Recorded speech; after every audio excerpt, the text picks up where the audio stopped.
오늘도 주님의 말씀을 통해 하나님 나라를 누리는 복 있는 성도들 되시기를 주님의 이름으로 축원합니다. 오늘 본문은 이제 이삭과 리브가의 결혼을 보여주고 있습니다. 창세기 24장은 굉장히 긴 장이에요. 그래서 몇 부분으로 나눠서 우리가 이제 보게 되어지는데, 그 가운데 어쨌든 핵심은 이삭과 리브가의 결혼이죠. 이삭과 리브가의 결혼을 통해서 이제는 아브라함 세대에서 이삭의 세대로 넘어가게 되어집니다. 앞선 본문에서 사라가 죽었고 이제 아브라함의 생애의 마지막 그 기록이 바로 이삭의 결혼 문제이죠. 그런데 아브라함이 어떻게 이삭을 결혼시킵니까? 그 당시 우리나라도 옛날에는 그러했지만 부모가 그 자녀의 배우자를 결정해요. 그러면 자녀는 그 배우자와 자연스럽게 결혼하죠. 그러므로 이삭의 결혼 문제는 아브라함에게 가장 중요한 문제 중에 하나였죠. 그래서 아브라함이 주관하여 이삭의 결혼을 시켜요. 요즘은 결혼 당사자들이 다 준비하고 이렇게 만나고 다 하지만 아무래도 옛날에는 다 그 부모가 모든 것을 결정하고 준비하고 마련해야 했던 거죠. 그래서 아브라함이 이삭의 결혼을 시키는데 오늘 본문에 보면 어떻게 기록되어 있습니까? 아브라함이 나이가 많아 늙었고 여호와께서 그에게 범사에 복을 주셨더라. 이것으로 시작되어집니다. 아브라함이 이제 나이가 많아 늙었다. 이제 그 인생의 막바지에 있음을 우리에게 보여주고 있고, 그러나 그의 인생의 그 막바지에 있음에도 불구하고 여호와께서 그에게 범사에 복을 주셨다 기록하고 있어요. 여러분, 무엇이 우리에게 범사의 복입니까? 그의 범사, 평범한 일상, 모든 일상에 하나님이 복을 주셨다는 거예요. 우리는 무엇이 복인지를 다르게 알 필요가 있죠. 재물을 많이 소유한다고 복이 아니에요. 물론 하나님께서 아브라함이 거부가 되게 하셨어요. 그러나 그것을 가지고 하나님께서 복받았다 말씀하시는 것만은 아니죠. 우리는 이 세상에 살아가다 보니까 자연스럽게 그런 물질적 기준의 복에 초점을 맞추지만, 여기서 말하고 있는 그 복, 하나님 앞에 범사의 복을 받았다라는 것은 다른 게 아니에요. 이 맥락 속에서 한번 보세요. 아브라함의 그 복이 무엇인가? 참된 복은 그 남은 생애 마지막까지 하나님의 영광을 위해 살아가는 것이고 나의 목적에 합당하게 살아가는 거예요. 살아있다는 것은 사명이 있다라는 것으로 우리는 알 수 있고, 그 사명을 감당하는 것만큼 복된 인생은 없어요.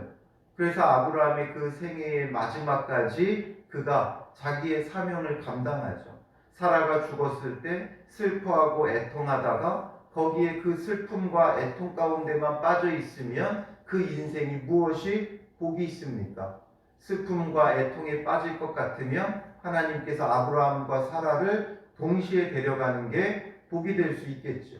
그러나 그가 그 슬픔과 애통에 빠져 있는 게 아니라 일어나 나가서 매장지를 사게 되죠. 그 매장지를 사는 것이 이스라엘 백성에게는 매우 중요한 그 사건이 돼요. 왜냐하면 가나안 땅을 처음으로 소유하게 되어지고 그들이 돌아갈 본향의 근거지가 되어지는 거예요. 그래서 헤브론에서 막벨라굴을 아브라함이 아낌없이 그 모든 돈을 투자해서 사죠. 그 시대의 가치로 본다면 말도 안 되게 비싸게, 우리가 말하면 바가지를 써가면서까지 은 400세겔의 막벨라굴을 사게 되죠. 그게 복이 있는 거예요. 우리가 보기엔 나이 많아서 늙어서 먼저 아내를 떠나보내고 그리고 그 이방인들 가운데 바가지 써가면서 그 땅 조금 사는 것, 우리가 세상적 기준으로 보면 복 있는 인생 아니에요. 그러나 하나님의 관점에서 보면 그의 생애 마지막까지 자기의 사명을 감당하는, 가나안 땅을 하나님께서 주시겠다 약속하셨기에 그 약속의 땅 가나안 땅, 메시아가 오실 그 감추인 보화가 있는 그 가나안 땅을 소유하는데 마지막 그 모든 것을 투자하는 걸 보면 그게 복 있는 인생이에요. 그리고 이제 오늘 본문으로 넘어와서 이삭을 결혼시키는데 이가 왜 복이 있냐 하면 이전 같았으면 그가 어떤 결혼식을 추진하려고 했겠어요. 그가 이전에 가나안 땅에 처음 들어왔을 때의 모습은 거류자로 나그네로 어떻게든 그 땅에서 살아남기 위해 아내를 누이라고 2번이나 속였죠. 그렇다면 그런 시각에서 본다면 아브라함은 어떤 결혼을 시켜야 돼요? 그가 그곳에서 살아남기 가장 좋은 방법은 뭐예요? 그곳 원주민 가운데 유력한 자들과 혼사 관계를 맺는 거죠. 정략적 결혼을 하는 거예요. 그게 어떻게 보면 그에게는 가장 안전할 거예요. 그도 이제 가나안 땅에 살면서 엄청난 영향력을 행사하죠. 그래서 사라가 죽었을 때 그 이방인들이 뭐라 그래요? 하나님이 세우신 지도자다 이렇게 인정할 정도의 위치가 되어 있어요. 그러므로 이제 그 지역의 상류층들과 함께 교류하면서 정략 결혼을 얼마든지 행할 수 있죠. 그러나 아브라함은 마지막까지 자기의 사명을 감당하는 복 있는 자가 돼요.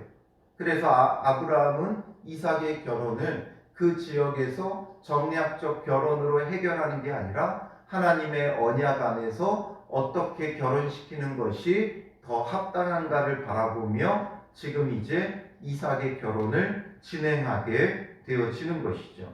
그래서 2절에 보면 아브라함이 자기 집 모든 소유를 맡은 늙은 종에게 이르되 말하고 있어요. 이 늙은 종이 누군지 이름을 정확히 밝히고 있지는 않지만 대부분의 학자들은 이 사람이 아브라함이 처음에 자기의 후사로 삼으려 했던 다메섹 사람 엘리에셀로 추정해요. 그만큼 신실하고 믿을만 했기에 자기의 후사로 삼을 정도로 종이지만 자기 집에서 기른 종이지만 자기의 후사로 삼을 정도로 신뢰할 만한 사람이었겠죠. 그리고 이제 아브라함도 늙었고 이 종도 늙었어요. 그걸 보면 엘리에셀로 추정하는데 무리가 없을 겁니다. 그러니 이 믿을 만한 종에게 이제 2절의 마지막에 보면 청하건대 내 허벅지 밑에 내 손을 넣으라 말하죠. 이 당시 고대 근동에서는 허벅지 밑에 손을 넣는 건 아주 중요한, 아주 강력하고 엄숙한 맹세를 서로 간에 할 때, 상호 간에 그런 맹세를 할 때 이런 행동을 했어요. 사실 이게 완곡한 표현이라 허벅지 사이지만 실제적으로는 사타구니 사이에다가 손을 넣고 하는 아주 중요한 맹세예요. 사타구니는 우리의 성스러운 부분이죠. 우리가 성기라고 표현을 할 정도로 성스러운 부분에 넣고 서로 맹세하는 아주 중요한, 아주 강력한, 엄숙한 맹세죠. 그만큼 아브라함이 이 문제를 중차대하게 여기고 있다는 거예요. 그러면서 3절에 내가 너에게 하늘의 하나님, 땅의 하나님이신 여호와를 가르쳐 맹세하게 하노니 아주 엄중한 맹세를 받으면서 이삭의 결혼의 문제를 그에게 맡기고 있다는 거예요. 그러면서 그에게 맡긴 이 맹세는 3가지죠. 첫 번째는 뭐냐면 너는 내가 거주하는 이 지방 가나안 족속의 딸 중에서 내 아들을 위하여 아내를 택하지 말고 라고 말하고 있어요. 이방인 가운데서 이삭의 아내를 택하지 말라는 거예요. 이 가나안 땅에 있는 자들 가운데서 택하지 말아라. 그리고 2번째는 4절에 보면 내 고향, 내 족속에게로 가서 내 아들 이삭을 위하여 아내를 택하라 말하죠. 내 고향 땅에서 이삭의 아내를 택해라. 그러니까 종이 만약에 여자가 나를 따라 이 땅으로 오려고 하지 아니하거든 내가 주인의 아들을 주인이 나오신 땅으로 인도하여 돌아가리까 물어봐요. 이 지금 고향 땅에 가라는 건 갈대아 우르로 가라는 게 아니라 데라가 아브라함의 아버지가 데라가 그 가족들을 이끌고 하란으로 왔죠. 그래서 하란으로 가라는 거예요. 그럼 지금 이 가나안 땅에서 하란까지의 거리가 720km입니다. 이 당시에 아무리 여성이 그 결혼에 관여할 게 없었어요. 그냥 아버지가 정해주면 시집 가야 돼요. 그렇다고 해도 그 여인이 지금 어딘지도 모르고 720km나 되는 거리까지 온다는 건 사실상 쉽지 않죠. 여인이 시집 오게 될 때 그 당시 대부분 그냥 이웃마을 정도에서 이렇게 결혼을 시켰지 이렇게 먼 거리로 보내지 않았어요. 그러니 720km를 와야 되는 그 소녀의 입장에서 얼마나 많은 근심과 두려움과 걱정이 있겠어요. 그러니 오기를 주저한다면 정말 좋은 여인이 있는데 너무나도 현숙하고 정숙한 여인이 있는데 여기까지 오기를 걱정한다면 이삭을 데리고 가는 게 어떻겠느냐라는 거예요. 그래서 어떤 사람인지를 보여주고 확신을 가지고 데려올 수 있도록 하는 것이 어떻느냐 이 이야기죠. 이 종도 이미 걱정을 하고 있는 거예요. 자기가 720km를 가는 것도 문제지만 또 갔다가 또 데려오려고 할 때 나는 어차피 주인의 종이기에 충성된 종이기에 올 수 있지만 그 여인은 또 그렇지 않지 않느냐 이런 거죠. 그러나 아브라함이 뭐라 그래요? 내 아들을 그리로 데리고 돌아가지 아니하도록 하라.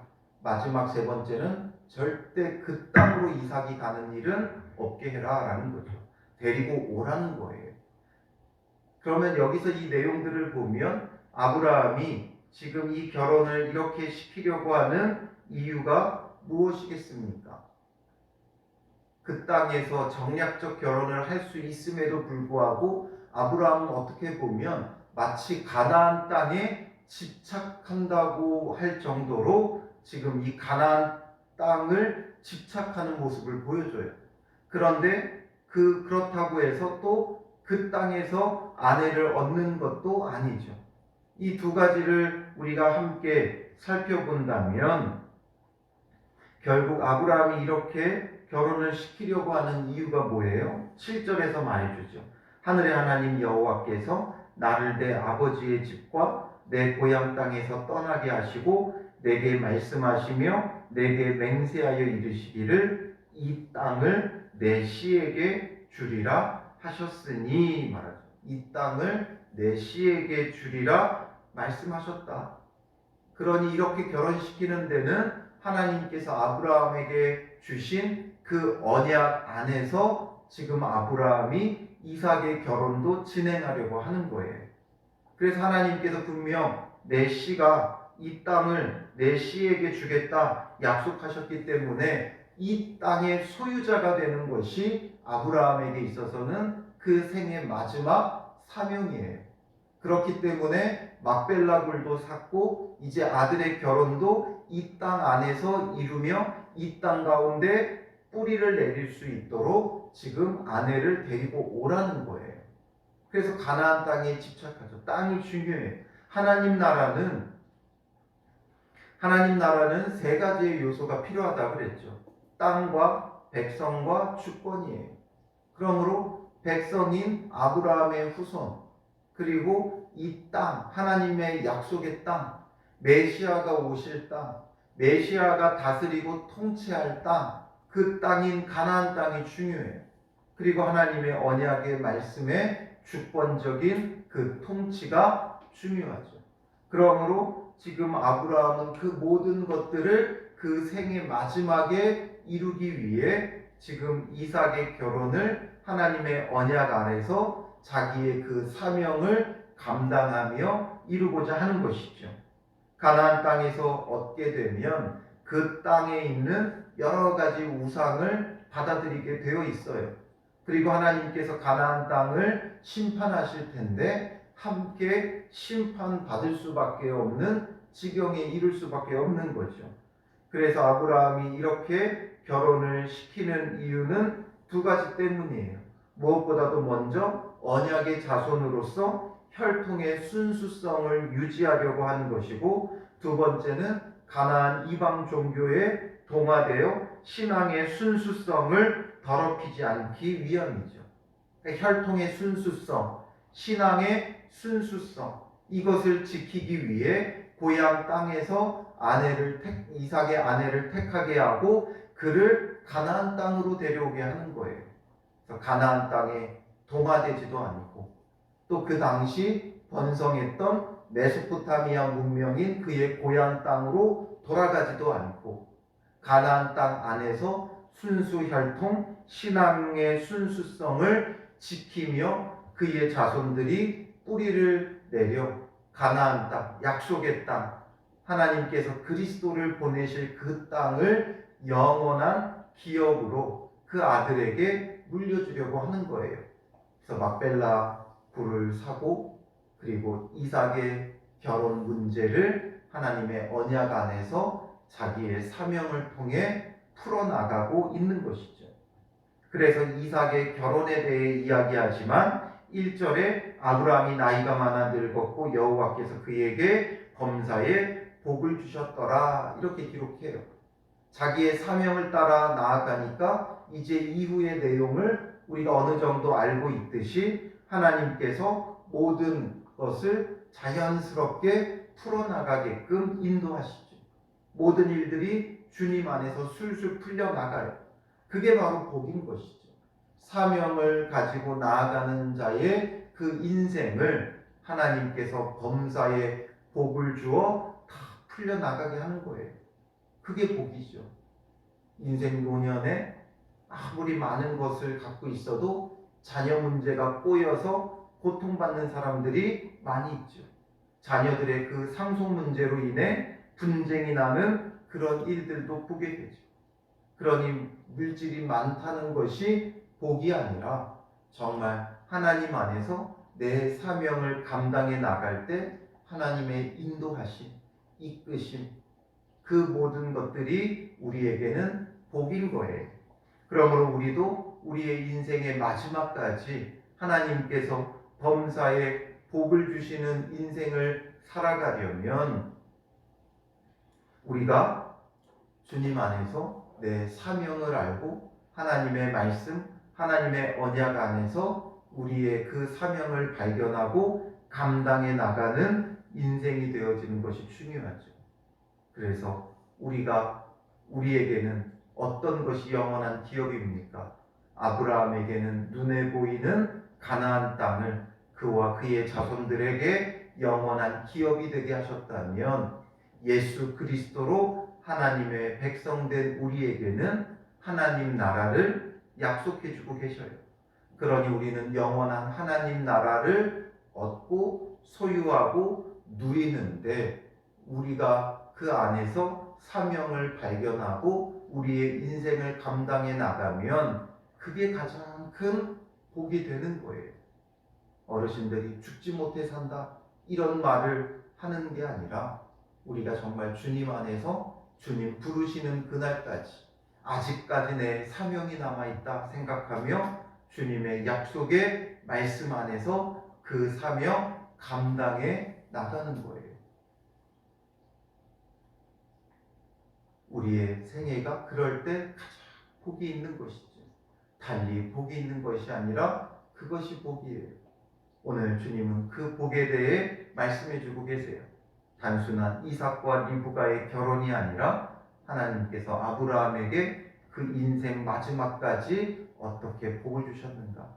그러니 리브가를 만나게 되고 리브가를 데리고 와 이삭과 결혼시키며 이제 하나님의 약속된 백성의 그 가계를 하나님께서 이어가게 하시죠.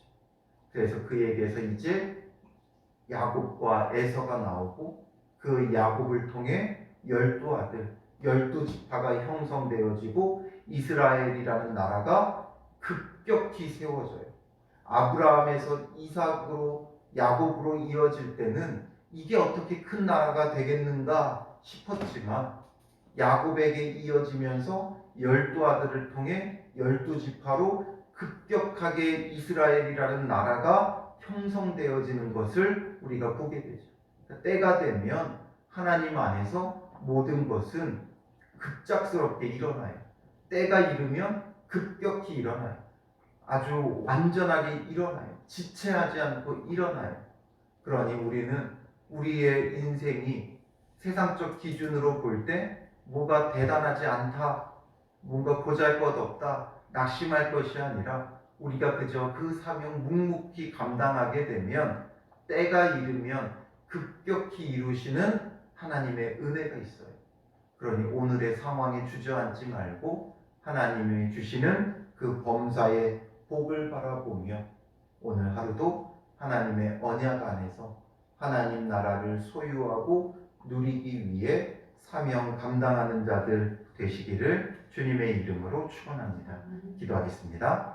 살아계신 아버지 하나님, 하나님께서 아브라함에게 그 인생 노년 마지막까지 범사의 복을 주시며 그 아들을 결혼시켜감을 오늘 말씀을 통해 우리가 보게 됩니다. 아브라함이 이제는 영원한 하나님 나라 또 하나님의 약속의 땅에 마음을 두고 언약 안에서 그 자녀의 결혼 문제를 풀어갈 때 범사에 복을 주시는 하나님의 은혜를 경험하듯이 오늘 우리도 우리의 인생 가운데 하나님 나라에 대한 마음을 가지고 하나님 나라를 얻고 소유하는데 우리의 마음을 두며 주님의 말씀 안에서 우리의 사명을 발견하게 하시고 마지막까지 주님 부르시는 그날까지 우리의 사명을 신실하게 감당함으로 범사에 복을 주시는 하나님의 은혜가 우리에게서 떠나지 않게 하옵소서. 지금의 상황에 낙심하여 있다면 때가 이르면 모든 것을 이루실 하나님을 향한 전능하신 하나님을 향한 믿음을 갖게 하시고 그 믿음으로 오늘도 묵묵히 사명 감당하며 기도하며 순종하며 서로 사랑하며 살아가는 복된 하루 되게 하여 주시옵소서. 오늘 하루도 범사에 복을 주시는 주의 은혜가 우리 성도들의 삶 가운데 가득 넘쳐나게 하여 주실 줄 믿사오며 예수님의 이름으로 기도합니다. 아멘.